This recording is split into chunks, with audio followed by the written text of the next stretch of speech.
Welcome to Democracy Now!, democracynow.org, the War and Peace Report. I'm Amy Goodman. In Northern California, the death toll from the McKinney fire has risen to 4 after authorities found the remains of 2 more victims Wednesday. Slow-moving thunderstorms have slowed the spread of the blaze, which has consumed 57,000 acres. But the rain triggered local flooding and shifted concerns to the threat of mudslides. This comes as the northeastern United States is baking under a heat wave that is threatening to top records across the Northeast. In Washington, D.C., 7 U.S. veterans and their allies were arrested outside the U.S. Capitol Wednesday as they protested the military's role in driving the climate crisis. A 2017 study found the Pentagon emits more greenhouse gases than many of the world's countries, including Sweden and Portugal. On Wednesday, UN Secretary General Antonio Guterres slammed oil and gas company greed, saying government should tax profits made after Russia's invasion of Ukraine pushed fuel prices to new highs. Guterres said the largest fossil fuel companies earned nearly $100 billion in profits during the first quarter of this year alone. I urge people everywhere to send a clear message to the fossil fuel industry and their financiers that this grotesque greed is punishing the poorest and most vulnerable people while destroying our only common home, the planet. On Capitol Hill, Arizona Democratic Senator Kyrsten Sinema has signaled she wants changes to a budget reconciliation bill containing many of President Biden's legislative priorities on energy, taxes, and health care. In a private call with Arizona's Chamber of Commerce Tuesday, Sinema questioned part of the Inflation Reduction Act that would impose a 15% minimum tax on corporations.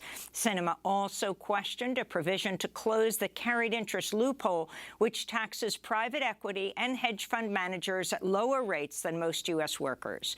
Meanwhile, environmentalists are sounding the alarm over billions of dollars in new tax breaks and subsidies that oil and gas companies would receive as part of the compromise deal agreed to last week by Senate Majority Leader Chuck Schumer and West Virginia Senator Joe Manchin. On Wednesday, Vermont Independent Senator Bernie Sanders said he'll offer amendments that would strip out a requirement tying new investments in green energy to mandatory lease sales of millions of acres of public lands to oil and gas companies. In my view, if we are going to make our planet healthy and habitable for future generations, we cannot provide billions of dollars in new tax breaks to the very same fossil fuel companies that are currently destroying the planet. The U.S. Senate has voted to add Finland and Sweden to NATO in a major expansion of the military alliance and the first since North Macedonia joined NATO in 2020. Wednesday's Senate vote was 95-1, with only Missouri Senator Josh Hawley voting no. All 30 NATO members are expected to complete the ratification of Finland and Sweden by the end of the year. Indonesia, Australia, and Japan have begun joint combat exercises with the United States on the island of Sumatra. Though the drills are held annually, these are the largest ever and come just after House Speaker Nancy Pelosi's visit to Taiwan, which China condemned as a provocation. Earlier today, China's military fired several ballistic missiles into the waters around Taiwan as it began large-scale air and naval drills near the self-governing island, which China considers part of its territory. President Biden signed an executive order to help patients seeking abortions to travel to states that still allow the procedure. Biden signed the order as Senate Republicans blocked a Democratic bill to protect abortion care providers from violent threats and attacks. Meanwhile, Georgia's Department of Revenue said this week it'll allow state residents to claim fetuses and embryos as dependents, a tax deduction worth up to $3,000. In June, a federal appeals court upheld a Georgia law defining a developing embryo as a person as soon as fetal cardiac cells begin activity, typically around 6 weeks of pregnancy. In Indiana, Republican Congress member Jackiewalorski and 2 members of her staff were killed in a head-on collision on Wednesday. The driver of the other car was also pronounced dead at the scene. Walorski served on the House Ways and Means Committee and was seeking re-election to a 6th term in November's midterm election. She was 58 years old. In Guanajuato, Mexico, journalist and businessman Ernesto Mendez was shot and killed Tuesday night along with 2 other people after gunmen stormed a liquor store he owned and opened fire. Mendez ran the online news source Your Voice, had previously reported threats. He's the 13th media worker to be killed in Mexico this year alone. In Austin, Texas, far-right conspiracy theorist and InfoWars host Alex Jones admitted from the witness stand Wednesday that the 2012 Sandy Hook Elementary School massacre in Newtown, Connecticut was real. Jones' admission came at his civil trial, where he faces a $150 million defamation lawsuit from families of school children killed at Sandy Hook. For years, Jones spread conspiracy theories that the Newtown shooting was a government hoax and the victims' families were paid actors, resulting in online harassment and death threats for Sandy Hook families. The 2012 massacre claimed the lives of 20 school children and 6 educators. This week, Scarlett Lewis, whose 6-year-old son, Jesse, was among the 20 children killed in the massacre, confronted Alex Jones from the witness stand. I wanted to tell you to your face, because I wanted you to know that I am a mother, first and foremost, and I know that you're a father. And my son existed. You're still on your show today trying to say that I'm implying that I'm an actress.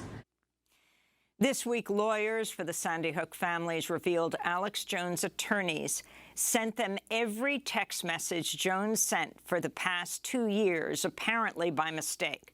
On Wednesday, the House committee investigating the Capitol insurrection signaled it may subpoena Jones' messages as it investigates his contacts with planners of the January 6th attack.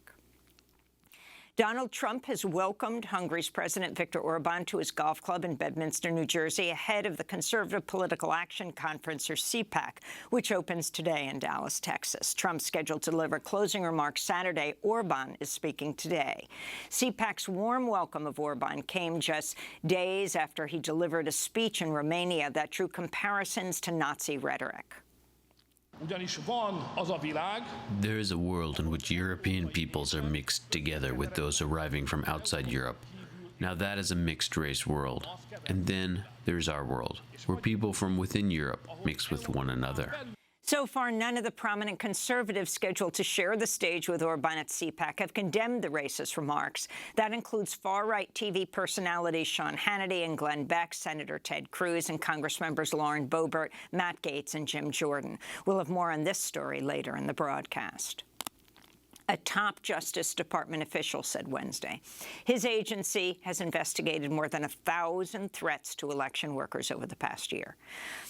Assistant Attorney General Kenneth Polite told the Senate Judiciary Committee Wednesday that the pace of violent threats has increased sharply since former President Trump and his backers falsely claimed the 2020 election was rigged.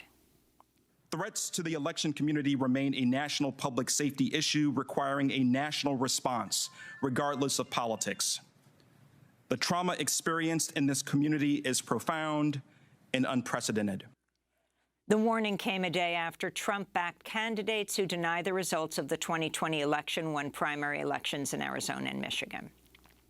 The National Labor Relations Board has ordered a union of striking coal miners in Alabama to pay $13.3 million in damages to the Warrior Met Coal Company 16 months after they walked off the job to protest huge cuts to their pay, pensions, and health care benefits.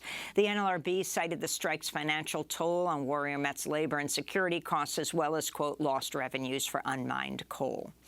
In a statement, the United Mine Workers of America called the NLRB's ruling a slap in the face of workers and said it has no intention of paying the fine.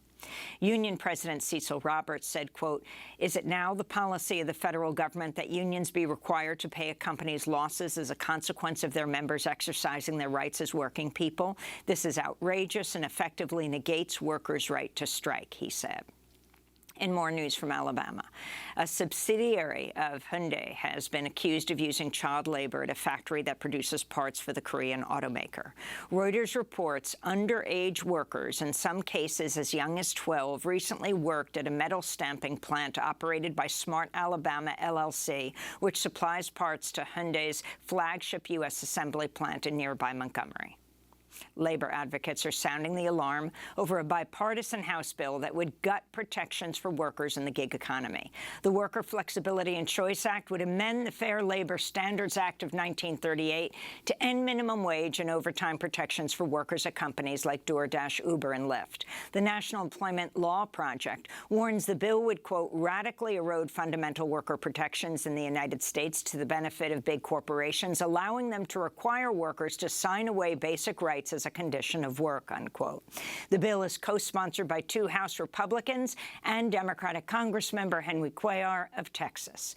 In May, Cuellar defeated progressive primary challenger Jessica Cisneros by under 300 votes. After winning the endorsement of House Speaker Nancy Pelosi and Democratic Majority Whip James Clyburn, who joined Cuellar on the campaign trail. And radical activist and longtime member of the Catholic worker movement, Tom Cornell, died August 1st at the age of 88. Cornell, who blended traditional Catholicism with radical activism, used his actions and writings for bringing Christian nonviolence and war resistance to the forefront of Catholic life. Cornell worked closely with Catholic worker founder Dorothy Day and was a co-founder of Pax Christi USA. And those are some of the headlines. This is Democracy Now!, democracynow.org, the War and Peace Report. I'm Amy Goodman with Democracy Now! Co-host Nermeen Sheikh. Hi, Nermeen. Hi, Amy, and welcome to our listeners and viewers across the country and around the world.